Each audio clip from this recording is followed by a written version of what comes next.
الذي هدانا لهذا وما كنا لنهتدي لولا أن هدانا الله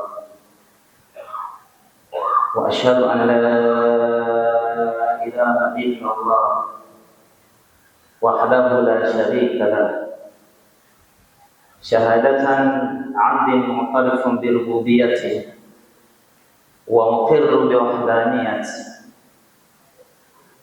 وأشهد أن سيدنا محمدا عبده ورسوله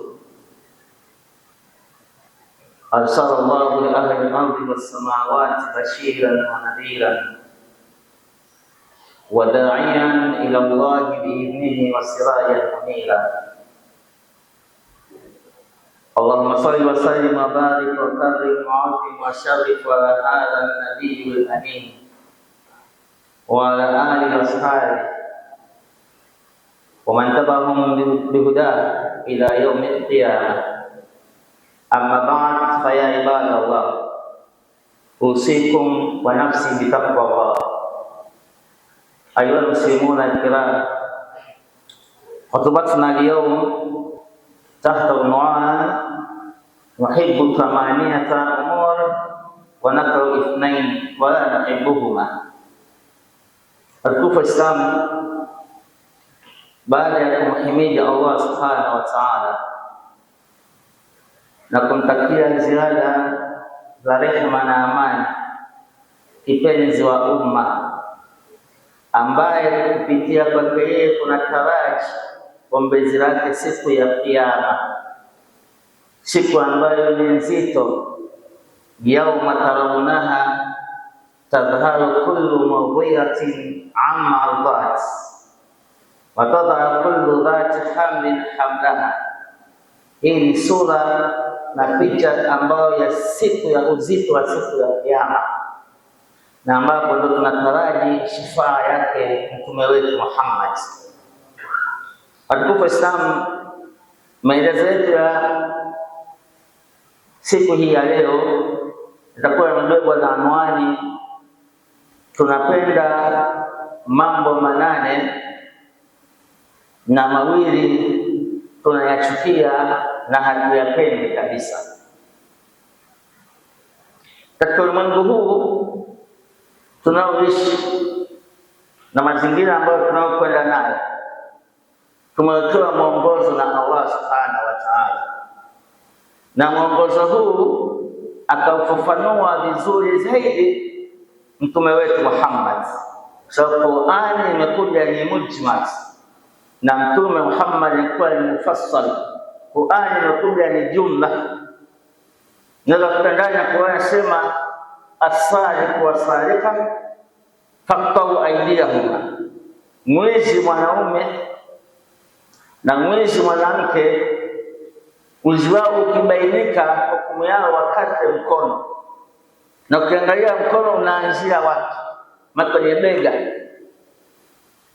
Lakini ukiingia sasa katika ufafanuzi wa aliyeteremshiwa Qur'ani mtume wetu Muhammad, unakuta tuambia mkono wa kusudiwa ni kiganja. Kwa hiyo katika maisha haya tunayoishi tuna mwongozo ambao umekamilika, na tuliletewa mwalimu ambaye aliofikisha mwongozo huu bila kufanya ubahili. Wama huwa ghaibi bidhanin, yaliyofichikana katika ulimwengu, katika dunia, katika mbinguni na ardhini, yale ambayo amefafanuliwa mtume Muhammad, hakuwa bakhili, alikuwa ameyaweka wazi.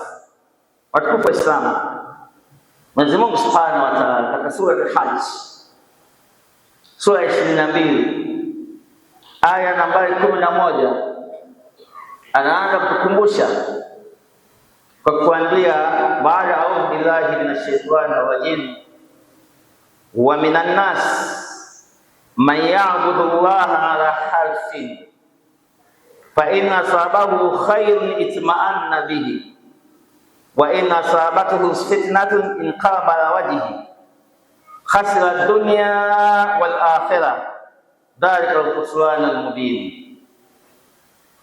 Hii ni taarifa na tangazo la Allah subhanahu wa ta'ala, ili tuweze kuelewana kufahamiana mazingira na maisha tunayopita. Anasema wa minan nas, wako baadhi ya watu, wako baadhi ya watu, si wote, mayabudu wala hafi. Wako baadhi ya watu, miongoni mwa watu wapo wa namna tatu. Miongoni, kwa mujibu wa aya hii, Allah subhanahu wa ta'ala anataja aina tatu ya watu. Wapo ambao imani zao bado hazijakita barabara ndani ya nafsi zao. Katika aya hii inataja watu wa aina tatu. Wapo baadhi yao imani zao hazijawa madhubuti katika maisha haya ya dunia, zina yumba imani zao. Fa ina asabahu khairun isma'anna bihi, wakipata kheri, wakipata mambo mazuri, hufurahi, husherehekea na hutulizana kwa mambo hayo mazuri waliyopewa, kwa neema hizo walizopewa na Allah subhanahu wa ta'ala, bali kafikia hatua hayo mazuri waliyopewa na Allah wakamsahau Allah subhanahu wa ta'ala, wakasahau amri, wakasahau hukumu, wakasahau sharia za Allah subhanahu wa ta'ala, wakasahau nini ambacho wanatakiwa katika huu ulimwengu tusimamie. Wa in asabatuhu fitnatun inqalaba ala wajhihi, na watu hao wapo wakipata shida, wakipata mitihani, wakipata msukosuko ya aina yoyote katika nafsi zao, inqalaba wajhihi, hugeuka, hubadilika. Watu wale baada ya mtihani kuwafikia huwa wanageuka, wanabadilika, wanaendea maovu. Wakipata mitihani katika mali zao au katika nafsi zao au katika watoto wao au katika mazingira ambayo yanawazunguka, wakipata mitihani katika kazi zao wanazofanya, makazini, bosi anaweza akamsimamisha kwa kuvunja maadili. Kwa hali kama hii, hebu simama kwanza. Kwa mtihani huo ambao umemfika, huwa anabadilika, anaweza akatafuta mpaka wachawi wa kumdhuru bosi wake, anaweza akatafuta njia mbadala ya kutengeneza fitna kwa bosi wake, aonekane kwamba bosi hana maana. Wa in asabatu fitnatun qabala wajhihi khasra dunya wal akhirah dhalika khusran mubin. Hao huwa wamekosa duniani hapa raha na furaha na utulivu wa maisha ya dunia, hawana raha kabisa. Maka baada ya mtihani mdogo kuupata, Mwenyezi Mungu amemuonja, akamjaribu, kumwangalia, kumpima imani yake, atahangaika kila kona kutengeneza fitna, kila njia atahangaika. Kwa nini nimeondoshwa kazini? Huyu bosi hanipendi mimi.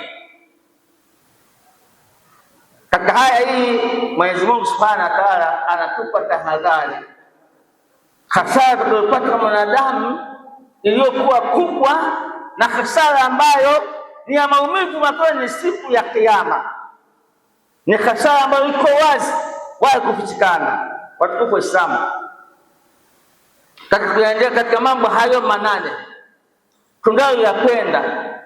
tunayapenda sana na tunakimbilia mambo hayo manane. Mwenyezi Mungu katoa tahadhari gani katika mambo hayo manane? Na yale mambo mawili ambayo hatuyapendi, ambayo ndio yenye kheri, na sisi tukasimamia katika mambo hayo mawili ambayo wakati tulikuwa nao hatuyapendi kabisa, tumeyakimbia, tumeyaacha.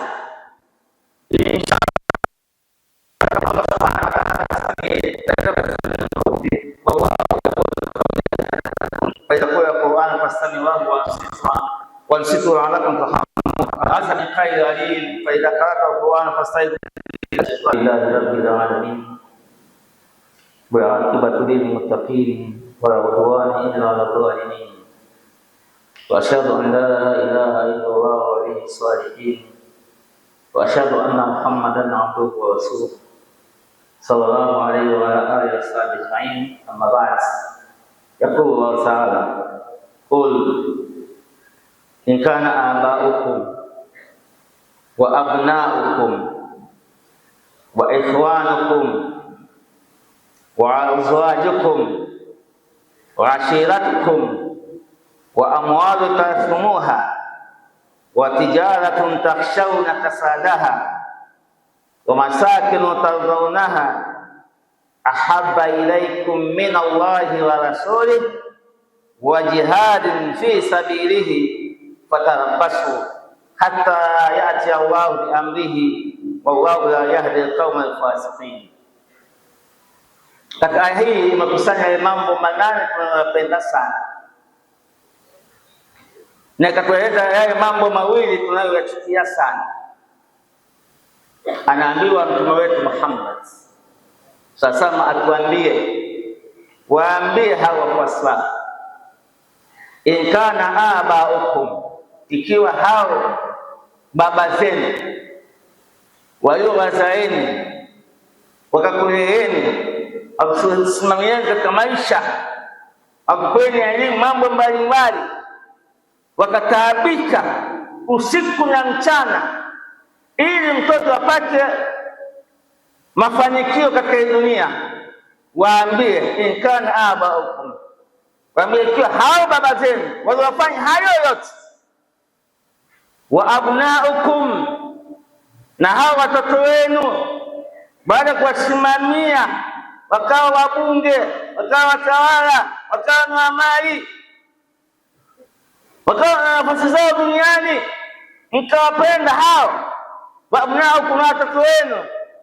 wa ikhwanukum, na ndugu zenu, wa azwajukum, na wake zenu, wenye wake. Hakuweza kuwa na mke akisema kwamba hana mapenzi na mke wake, kaingia mpaka mke inapelekea hatua mtu anaondoka katika msimamo wa dini kwa sababu ya mapenzi ya mke wake. Basi waambiwe wazwajukum, na hao wake zenu, wa ashiratukum, na jamaa zenu, wa amwalu tarathumuha, na mali mlizozichuma kwa nguvu zenu, kwa ujanja wenu, kwa elimu zenu, na hizo mali ambazo mlizozichuma, watijaratun takhshawna kasadaha, na biashara zenu mnazofanya mnaogopa maharibiko katika biashara zile. Watu wengine wafanya biashara, alikuwa anafanya biashara ya matunda, na kila tu matunda yale yanaelekea kuoza, kipindi yakuwa mazuri yanavutia, mfanya biashara huyu hatoi sadaka kupitia yale matunda, yamekaribia kuoza, utamuona akiwa ni mkarimu, anayakusanya yale matunda, atamapelekea watoto wa madrasa sadaka yangu hii. Biashara, matunda yanaoza, yakaribia kuoza, ndio anaona kipindi maalum, kipindi mwafaka, akawape watoto wa madrasa matunda yale, anatoa sadaka na yeye. Watijaratun takhshawna kasadaha, na waambie ndio biashara ambazo zinaogopa kuharibika, kwa masakin tardawnaha, na waambie kwamba hayo majumba yenu mnayostarehea kwa kukaa, kwa kuishi humo, mkafurahia majumba yenu, mkayabadilisha usiku na mchana, kila hiyo design, nyumba inapendeza na kwa zaidi ya Ikulu, lakini nyumba ya Allah subhanahu wa ta'ala ikawa mtu anaiangalia kama vile haina maana aina yoyote, lakini mtu nyumba yake namna anavyoithamini na kuiangalia, nikaambiwa Mtume atuambie, na hayo majumba yenu tunayostarehea nayo, tunakaa mule kwa kuishi mule, ahabba ilaikum min Allahi wa rasuli, vikiwa hivi vinapendeza zaidi kwenu nyinyi wafuasi wa Mtume Muhammad, hivi vikiwa vinapendeza zaidi, ahaba shizati mubaraka, ahaba ile vinapendeza zaidi, yana hakuna zaidi ya hivi vitu vinane vinapendeza kwenu zaidi min Allah, kuliko kusimamia dini ya Allah, kuliko kusimamia maamrisho ya Allah, kuliko kupigania maelekezo ya Allah. Vitu hivi vinane vikiwa vinapendeza zaidi kwenu nyinyi min Allah, kuliko dini ya Allah wa rasulina, kuliko kusimamia mafundisho ya Mtume Muhammad, kuliko kumtetea Mtume Muhammad, wa jihadin fi sabilihi. Na kwa hivyo vitu vinane vinapendeza sana kwenu nyinyi kuliko kuipigania dini ya Allah, mkajitoa kwa hali na mali kuitetea dini ya Allah. Allah anasema fatarabasu, ni makemeo mazito haya. Fatarabasu hata yati Allah biamrihi, subirini, subiri. Haya ni makemeo mazito kwa Allah kwa mkaa huu ambao nyie mmekaa, ni kuendeleeni neema mbalimbali ndani ya pepo, vitu mbalimbali ndani ya pepo, mkaikubali Qur'ani, mkamkubali Mtume Muhammad, mkakubali Uislamu. Leo mnaviacha hivi pembeni kwa vitu hivi vinane vya kupendezeni zaidi, mkashindwa kuvitengeneza vitu hivi kwa ajili ya maslahi ya akhera. Watarabasu hata yati Allah bi amrihi, subirini. Allah atuambia tusubiri mpaka kufikia hatua akabaita hukumu yake ya adhabu.